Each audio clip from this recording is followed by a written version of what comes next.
Bulldozer ঝড় আমরা দেখেছি, মানে আমি জানি না যে এইবারের ঝড়টা কোন আকারে আসতে যাচ্ছে। বিশেষ করে বাংলাদেশ আওয়ামী লীগের জন্য সবচেয়ে গুরুত্বপূর্ণ যে স্থানটা টুঙ্গিপাড়া, 32-এ বুলডোজার ঝড় আপনারা দেখেছেন। এর পরপরই আমরা দেখলাম যে ঝড়টা থেমে গেল, কিন্তু সর্বশেষ আয়নাঘর ইস্যুতে যখন গণমাধ্যমে নিউজ আসলো, তো এটা নিয়ে আওয়ামী লীগের অনেক নেতাকর্মী তারা ফেসবুকে হাহারিয়ে দিয়েছিল। তাদের বক্তব্য যে আয়নাঘর বিষয়টা কাল্পনিক এবং ভালো স্ক্রিপ্ট হয় নাই, চেয়ার নিয়ে বক্তব্য ছিল। প্রায় 47% মানুষ আয়নাঘরকে বিশ্বাস করে নাই, এটা একটা জরিপ বলছে। তো এই জরিপ দেখার পরে পিনাকি দাদা তিনি যথেষ্ট চেইতা গেছেন। ওনার বক্তব্য হচ্ছে আয়নাঘর ইস্যুতে যারা হাহারি এক দেয় এরা সবাই আওয়ামী লীগের ফ্যান ফলোয়ার। তো এখন ওনার একটা শপথ নেওয়া হয়েছে। কি শপথ?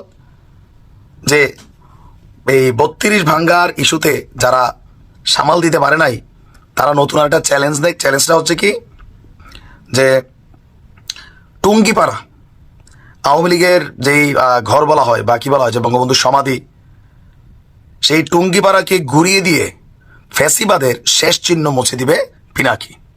তার বক্তব্যকে আমি শপথ নিলাম তোদের টুঙ্গিপাড়া ঘুরিয়ে দিব। তো আপনার কি মনে হয় যে টুঙ্গিপাড়া ঘুরিয়ে দেওয়ার মতন শক্তি আসলে কি পিনাকির আছে? আমার মনে হয় নাই।